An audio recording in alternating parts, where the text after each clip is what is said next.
अब रफ्तार के साथ आज दिन भर की खबरों पर डालते हैं नजर यूपी एक्सप्रेस 100 में।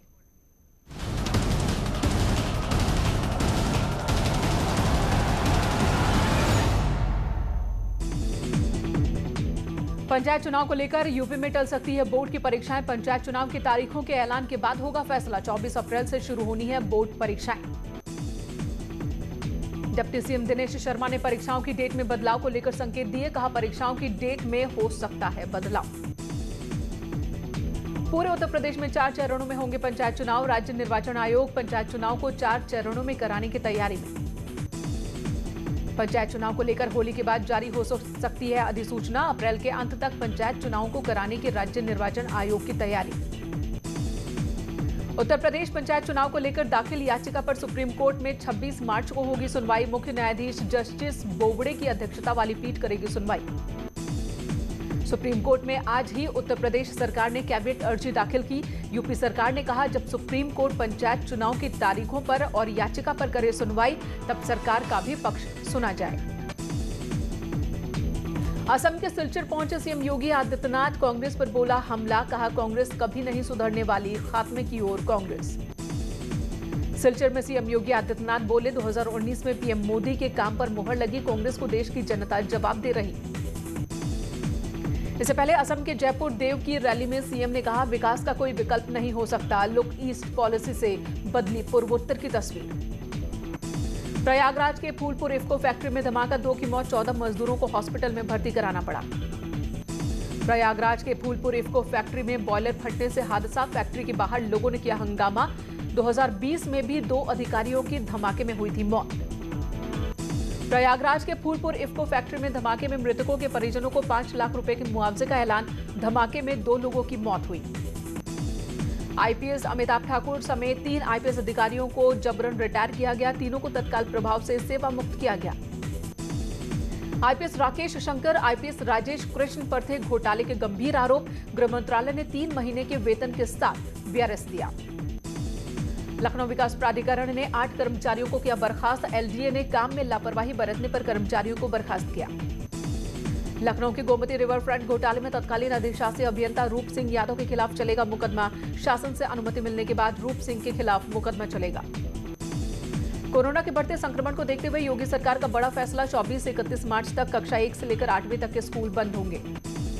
कोरोना वैक्सीन पर केंद्रीय कैबिनेट का बड़ा फैसला। 1 अप्रैल से 45 साल से ऊपर सभी को लगेगा टीका। 45 साल से ऊपर के लोगों को कराना होगा वैक्सीनेशन के लिए रजिस्ट्रेशन। प्रकाश जावड़ेकर ने कहा, अभी साल 1.5 साल तक मास्क जरूरी। उप मुख्यमंत्री डॉक्टर दिनेश शर्मा ने सिविल हॉस्पिटल में कोवैक्सीन की पहली डोज ली। टीका लगवाने के बाद उन्होंने कहा कि स्वदेशी कोविड वैक्सीन पूरी तरह से सुरक्षित। बेसिक शिक्षा विभाग में जल्द खुलेगा भर्ती का पिटारा। 4613 रिक्त पदों पर होगी भर्ती। बेसिक शिक्षा मंत्री ने कहा, आरक्षण के नियमों के अनुसार होगी भर्ती। बरेली पहुंचे कृषि मंत्री सूर्य प्रताप शाही ने प्रियंका गांधी और राहुल गांधी पर साधा निशाना। शाही ने कहा, कांग्रेस की वजह से ही आज किसानों की हालत खराब। मेरठ में समाजवादी पार्टी के अध्यक्ष अखिलेश यादव ने किसान पंचायत बीजेपी पर जमकर निशाना साधा। पंचायत के दौरान अखिलेश यादव ने कहा कि बीजेपी के राज में किसान परेशान, समाजवादियों के किए कामों का फीता काट रही है बीजेपी। रेखा वर्मा के हेलीकॉप्टर विवाद मामले ने पकड़ा तूल। कांग्रेस ने बताया सरकारी धन का दुरुपयोग, तो बीजेपी ने संगठन के काम में सरकारी हेलीकॉप्टर के इस्तेमाल को बताया कांग्रेस का एजेंडा। बागेश्वर में गार्ड ऑफ ऑनर दिए जाने पर बीजेपी प्रदेश अध्यक्ष मदन कौशिक ने दी सफाई। कहा, 4 साल कैबिनेट मंत्री रहने की वजह से नहीं रहा एहसास। फर्रुखाबाद में पूर्व विधायक सपा नेत्री उर्मिला राजपूत पर बड़ी कार्रवाई। उर्मिला राजपूत के 6 हथियारों के लाइसेंस सस्पेंड। डीएम की बड़ी कार्रवाई से नाराज सपा नेता। सीतापुर यौन शोषण मामले में संचालिका मंजू यादव पर केस दर्ज। देह व्यापार कराने के मामले में दर्ज हुआ केस। 3 लड़कियों की अपील के बाद पुलिस ने की कार्रवाई। छत्तीसगढ़ के नारायणपुर में जवानों से भरी बस पर नक्सलियों का हमला। आईईडी ब्लास्ट में 5 जवान शहीद, 14 घायल। उत्तर प्रदेश में प्राइवेट आईटीआई का बड़ा फर्जीवाड़ा सामने आया। नए संस्थान खोलने और कोर्स की यूनिट बढ़ाने के नाम पर लगाई गई फर्जी बैंक गारंटी। नोएडा में अवैध हथियारों के साथ सेल्फी लेने का वीडियो वायरल हुआ। अवैध पिस्टल और कारतूस का वीडियो सोशल मीडिया पर वायरल हो रहा है। जारचा थाने के आनंदपुर गांव का मसला। मेरठ पुलिस की बड़ी कार्रवाई, वेश बदलकर होटलों में छापेमारी की, 3 आरोपियों को गिरफ्तार किया। शाहजहांपुर पुलिस ने ऑपरेशन पाताल की कार्रवाई में स्मैक तस्कर को गिरफ्तार किया। पुलिस ने 40 लाख की स्मैक बरामद की। जालौन में पंचायत चुनाव और होली को लेकर आबकारी शराब के खिलाफ छापेमारी। अवैध शराब की सूचना देने पर गांव में चस्पा दिए गए पोस्टर कि जो चाहे वो अवैध शराब के बारे में जानकारी दे सकते हैं। बुलंदशहर में पुलिस ने पकड़ी नकली देसी शराब बनाने की फैक्ट्री। जीटी रोड पर चल रही थी ये फैक्ट्री। पुलिस कर रही गैंग के दूसरे सदस्यों की तलाश। हमीरपुर जिले में आने वाले त्योहारों और पंचायत चुनाव को लेकर आबकारी विभाग ने शुरू की छापेमारी। आबकारी विभाग की टीम ने शराब के ठेकों की जांच की। ललितपुर में पुलिस और आबकारी विभाग का अवैध शराब के खिलाफ अभियान जारी। बड़े स्तर पर पुलिस ने कच्ची शराब बरामद की, साथ ही शराब की भट्टियां और लहन नष्ट किए गए। कानपुर में ड्राइविंग लाइसेंस बनवाने के लिए अब नहीं जाना होगा आरटीओ ऑफिस। घर बैठे बैठे स्मार्टफोन के जरिए अप्लाई कर सकेंगे, ड्राइविंग लाइसेंस भी बनवा सकेंगे। मुजफ्फरनगर के नगर कोतवाली क्षेत्र में पिता ने लंबे समय से बीमार बेटे की हथौड़े से पीटकर हत्या की। पुलिस ने मां की शिकायत पर हत्यारे पिता को गिरफ्तार किया। बेटे की बीमारी की वजह से परेशान था पिता। लखीमपुर खीरी सदर कोतवाली में कुछ दिन पहले हुए युवक की हत्या का पुलिस ने खुलासा किया। 500 रुपए के लेन देन के विवाद में दोस्त ने ही दोस्त की हत्या की। बीएचयू में 2 गुटों में कहासुनी के बाद जमकर पथराव हुआ। बिरला और एलबीएस हॉस्टल के छात्रों के बीच कहासुनी के बाद मारपीट। पुलिस कर रही मामले की जांच। हरदोई के मिरगावा गांव में ग्रामीणों ने सिपाही पर महिला से मारपीट का आरोप लगाते हुए जमकर बवाल काटा। सूचना पर पहुंचे पुलिस के आला अधिकारियों ने मामले की जांच के बाद कार्रवाई की बात कही। बरेली में युवती के अपहरण का वीडियो सोशल मीडिया पर वायरल हुआ। वीडियो वायरल होने के बाद परिजनों की तहरीर पर पुलिस ने एक युवक पर अपहरण का मुकदमा दर्ज कर आगे की कार्रवाई शुरू की।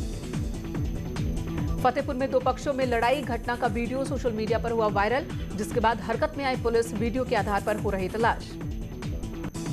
रुद्रपुर के अग्रसेन चौक के पास ओवरटेक के विवाद में कार सवार लोगों ने की बाइक सवार की पिटाई। गुस्साई भीड़ ने पुलिस के सामने ही कार सवार युवकों को जमकर पीटा। बरेली के बारादरी थाना के जोगी नवादा इलाके में आवारा सांड का आतंक। सांड ने बुजुर्ग को उठाकर सड़क पर पटका, टक्कर मारकर कई लोगों को घायल किया। सीतापुर यौन शोषण मामले में संचालिका मंजू यादव पर केस दर्ज। देह व्यापार कराने के मामले में दर्ज हुआ केस। बागपत के बड़ौत में पूर्व ब्लॉक प्रमुख अनुज बरखा की संपत्ति कुर्क। पुलिस ने 1 करोड़ रुपए के मकान और दूसरी संपत्तियों को कुर्क किया। लूट, हत्या, रंगदारी समेत 29 से ज्यादा मामले दर्ज।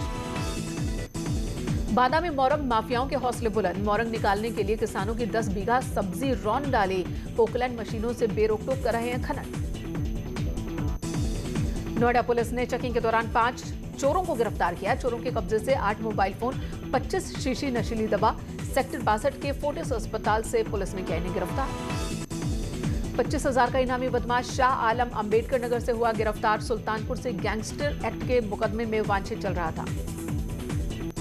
हमीरपुर में होली के त्योहार को लेकर मिलावटखोरों पर लगाम लगाने के लिए खाद्य विभाग ने कसी कमर। शिकायत मिलने पर दुकानदारों से सैंपल लिए गए। फिरोजाबाद के देवराजपुर प्रेम प्रसंग से नाराज भाई ने 14 साल की बहन की कुल्हाड़ी से काटकर हत्या की। सूचना पर पहुंची पुलिस ने आरोपी भाई को गिरफ्तार किया। आगरा में पुलिस ने सूचना पर डुप्लीकेट पेंट बनाने की फैक्ट्री का खुलासा किया। छापेमारी में भारी दातार में बरामद हुए नकली पेंट। मुरादाबाद में पुलिस ने फकीरीपुरा इलाके में छापामारी कर एक शातिर महिला ड्रग्स डीलर को गिरफ्तार किया। महिला ड्रग्स तस्कर के पास से 1 लाख के स्मैक समेत 72,680 रुपए बरामद किए गए। मुरादाबाद के थाना सिविल लाइंस पुलिस ने बंद पड़ी एक फैक्ट्री पर छापेमारी कर 4 शातिर बदमाशों को गिरफ्तार किया। बदमाशों के पास से अवैध तमंचा, कारतूस, चाकू बरामद। देहरादून में संस्कृत शिक्षा परिषद के नाम पर फर्जीवाड़ा, फर्जी वेबसाइट बनाने के मामले में केस दर्ज। आईटी एक्ट में मुकदमा दर्ज, जांच शुरू। गाजीपुर में एसडीएम के विधायक जिंदाबाद के नारे लगाने का वीडियो सोशल मीडिया पर वायरल हुआ। एसडीएम ने पोषण पखवाड़ा कार्यक्रम में लगाए विधायक जिंदाबाद के नारे। अयोध्या में शादी टूटने से परेशान युवती ने घर में फांसी लगाकर आत्महत्या की। जांच में जुटी पुलिस। शाहजहांपुर की पुलिस को ऐसे शातिर तस्कर को गिरफ्तार करने में सफलता मिली जो दुर्लभ प्रजाति के वन्य जीवों की तस्करी कर रहे थे। अयोध्या में बड़ा सड़क हादसा, 6 यात्रियों की मौत हो गई, 2 घायल हुए। कानपुर से बस्ती जा रही थी दोनों बसें। अयोध्या हादसे पर सीएम योगी ने जताया दुख, अधिकारियों को दिए हर संभव मदद के निर्देश। अयोध्या सड़क हादसे में रोडवेज की ओर से मृतकों के परिजनों को 5-5 लाख रुपए का मुआवजा दिया जाएगा। जालौन में तेज हवा के चलते हाई टेंशन लाइन टूटने से आग लग गई, किसानों ने कड़ी मशक्कत के बाद इस आग पर काबू पाया। मिर्जापुर के विंध्याचल धाम शॉर्ट सर्किट से एक दुकान में आग लग गई, दुकान का सारा सामान जलकर राख हुआ। आजमगढ़ में कोरोना को रोकने के लिए डीएम ने बैठक बुलाई, सार्वजनिक स्थानों पर कड़ाई के साथ मास्क, सैनिटाइजर का इस्तेमाल के निर्देश। अल्मोड़ा के भैंसिया छाना ब्लॉक में खस्ताहाल सड़क को ठीक करने की मांग को लेकर ग्रामीणों ने किया धरना प्रदर्शन। रुड़की में बायोमेडिकल वेस्ट को लेकर प्रदूषण नियंत्रण बोर्ड सख्त नजर आ रहा है, सभी सरकारी और निजी अस्पतालों को 31 मार्च तक पंजीकरण करवाना जरूरी। पौड़ी के ग्रामीण क्षेत्रों में प्रतिभाशाली खिलाड़ियों के लिए युवा कल्याण विभाग की ओर से 20 दिवसीय ट्रेनिंग कैंप का आयोजन किया जा रहा है। नैनीताल बार एसोसिएशन ने चुनाव के लिए रविंद्र बिष्ट को मुख्य चुनाव अधिकारी नियुक्त किया, जो जल्द ही चुनाव करवाएंगे। यहां रुकेंगे एक ब्रेक के लिए, तुरंत लौटेंगे। टिहरी में भूलेखीय पदों पर कार्यरत राजस्व निरीक्षक और उप निरीक्षकों ने 2 दिन का कार्य बहिष्कार किया, शासन पर अनदेखी के आरोप लगाए। खटीमा में बढ़ती महंगाई के विरोध में कांग्रेस कार्यकर्ताओं ने रैली निकाली और विरोध प्रदर्शन किया। मिनिस्ट्रियल कर्मचारियों और तहसीलदार और नायब तहसीलदार पद पर तैनाती देने का विरोध जारी। पिथौरागढ़ में बीजेपी प्रदेश अध्यक्ष मदन कौशिक के स्वागत में बाइक रैली के दौरान ट्रैफिक नियमों की उड़ गई धज्जियां। चमोली के नजमुला घाटी में ग्रामीणों को जंगलों के बचाव के साथ ही जंगली वनस्पतियों से स्वरोजगार की ट्रेनिंग दी जा रही है। चमोली के पोखरी विकासखंड के बमोत गांव में सिंचाई की व्यवस्था नहीं होने से लोगों में नाराजगी। पौड़ी के सिंडी जसकोट ग्राम पंचायत में 4 करोड़ की लागत से बने स्कूल का डीएम विजय कुमार जोगदंड ने लिया जायजा।